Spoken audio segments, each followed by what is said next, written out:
For years, we've been wondering the answer to the question, is Jon Gruden going to ever come back and be a head coach in the National Football League? Who eventually is going to be able to coax him out of the television booth? How much is it going to take? When is it going to happen? And where is he going to end up? And I think while there was maybe just a small thought that he was going to take a Madden type of route and have retired as a head coach early in his career and stay with his relatively cushy, very high-paying Monday night gig for ESPN, the truth of the matter is you could always tell that deep down with the Gruden quarterback camp stuff and so forth, that there was a very, very big desire by Jon Gruden to someday, at the right moment, right time, right opportunity, come back to the National Football League as a head coach. Ultimately, someday, he was going to want to bring Spider 2Y Banana, whatever the hell it is, back to the league. So for years, we would hear rumors, and he was always kind of the name that was thrown out there, and you'd take it somewhat seriously, but not very much so, because it just didn't feel like it was right. You didn't hear anything that sounded so serious to where Gruden would really viably consider it.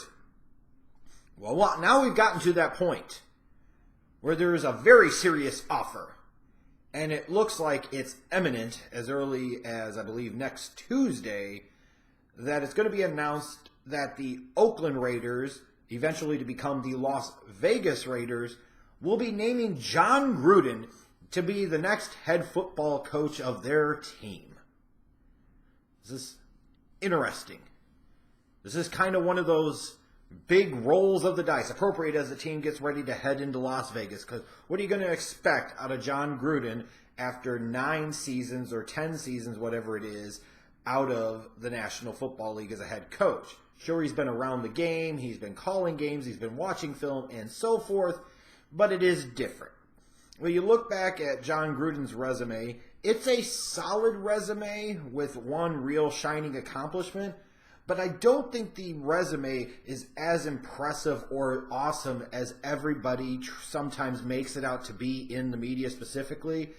His first head coaching gig, of course, came with the Oakland Raiders from 98 to 2001. He was 38-26 in those 4 seasons, took them to the playoffs in both 2000, 2001. Sorry, Raiders fans, you remember the Tuck Rule game, and that ultimately was Jon Gruden's last game as a head coach of the Oakland Raiders. He was traded to the Buccaneers in that offseason before 2002, after the Bucs had fired Tony Dungy, and he took over for 7 seasons in Tampa. His first year there, he took them to a Super Bowl in dominant fashion. They won the championship over, of course, how appropriate, the Oakland Raiders in that Gruden Bowl. But when you look at the rest of the 6 seasons for Jon Gruden in Tampa, he had a losing record, and overall he was only 57-55 in 7 seasons. Think about that. His team made it to the playoffs 3 times in 7 years. So Jon Gruden, as an NFL head coach, over the span of 11 seasons, made it to the playoffs 5 times. That's 6 seasons that he didn't make it to the playoffs.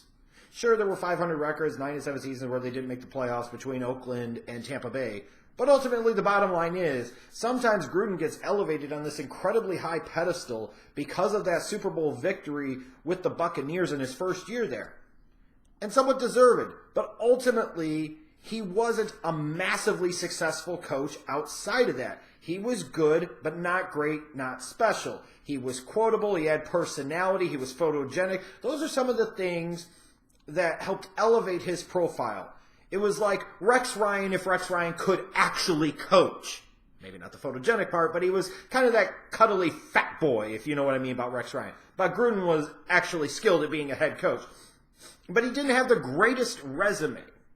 Super Bowl championship, yes, but not a lot of other success outside of that, specifically in the playoffs. In fact, he never won a playoff game in Tampa.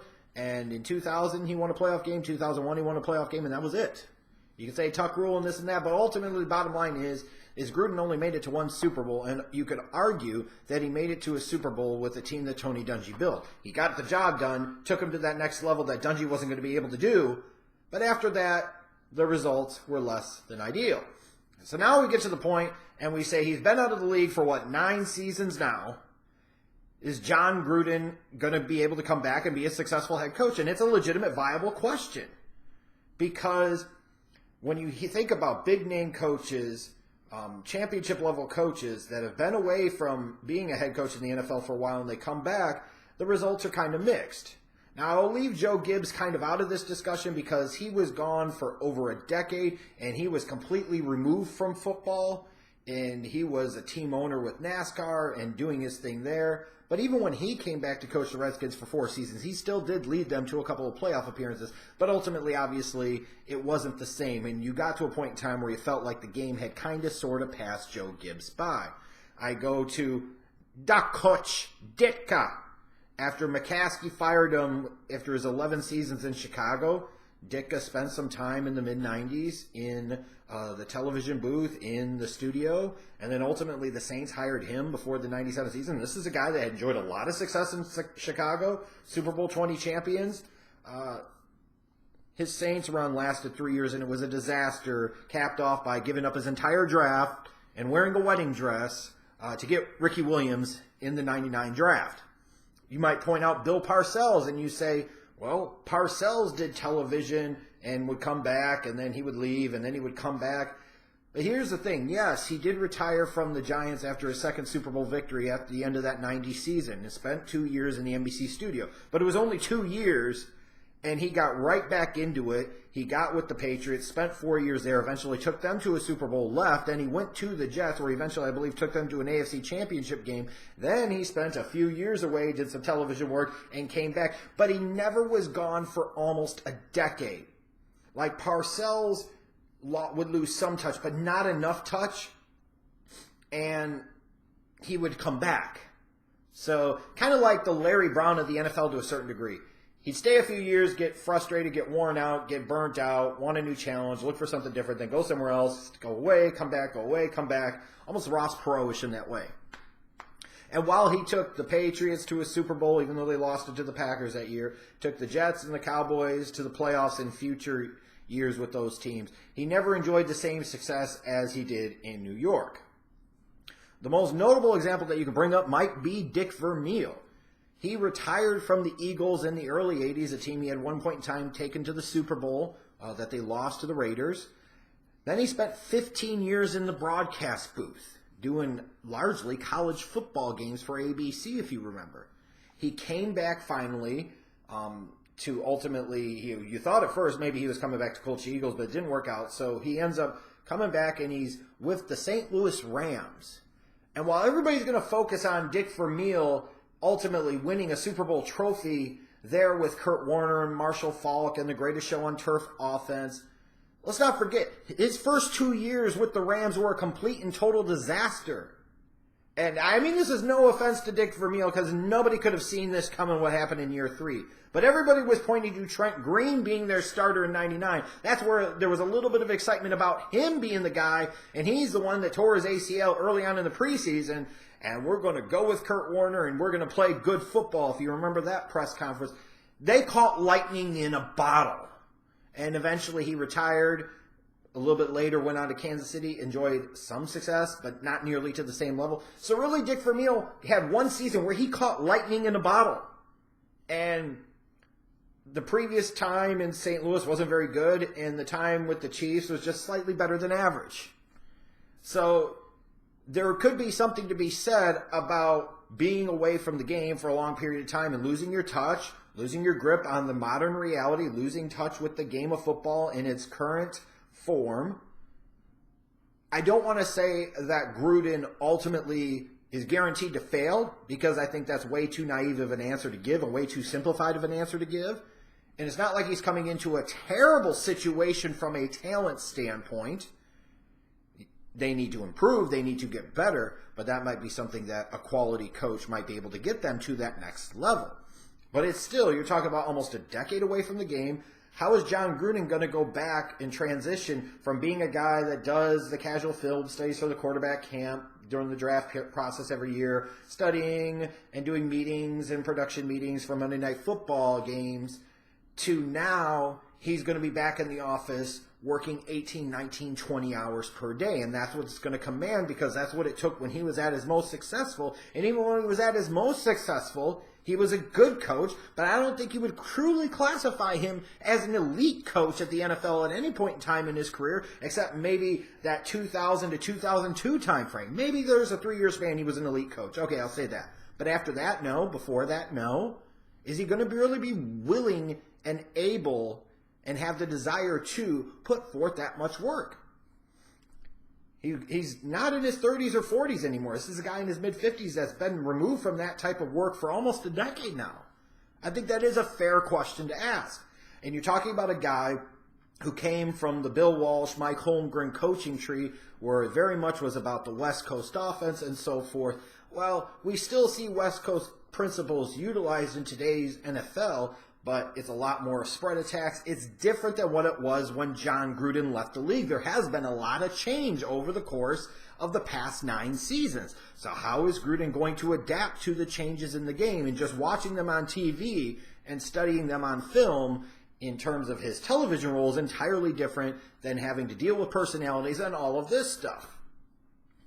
It's going to be very different, and it's going to be a challenge. And why would Mark Davis want to go with John Gruden? Is he trying to rectify a previous mistake? Is he trying to get a coach to improve Derek Carr and ultimately that offense, knowing that that offense took a big step back in 2017? Perhaps.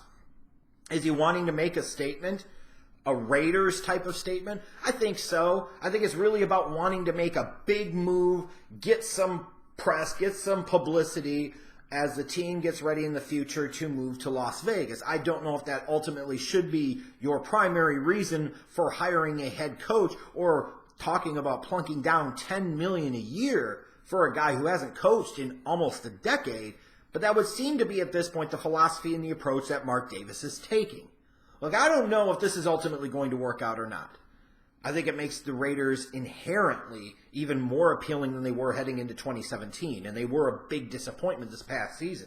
But they are going to be interesting, and they are going to be fun to watch and see how all this breaks down. I really wish the Raiders would do Hard Knocks during training camp, because, man, that would be some great made-for-TV type of stuff. But I do wonder if Gruden's offensive philosophy is going to be a little bit dated, a little bit out of touch, a little bit behind the times. Is he going to be able to adjust? Is he going to be able to catch up? There's been other changes systematically, rules, so forth. Is he going to be with it? Is he going to be able to coach up to those? I don't know.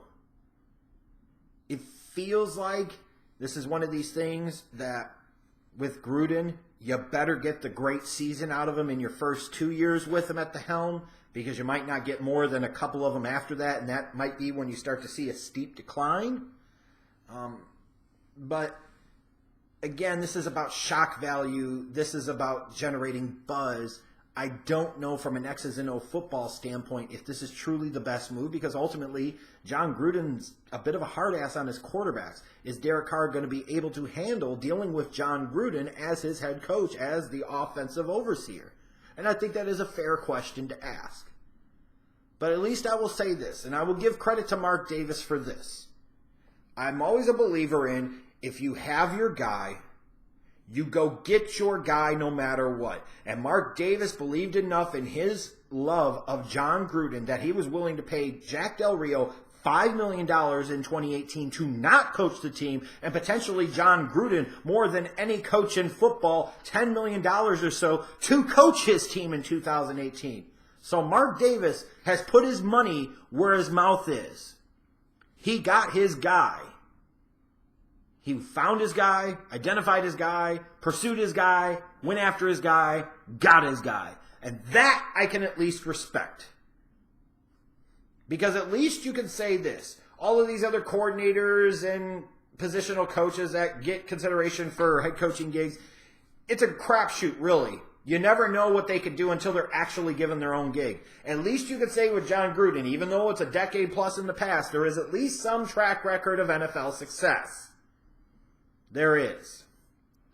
I just don't know at this time how much of a massive upgrade this truly is over Jack Del Rio. So I wonder why you would go to such great lengths to pay so much money to a guy from a different era in the NFL.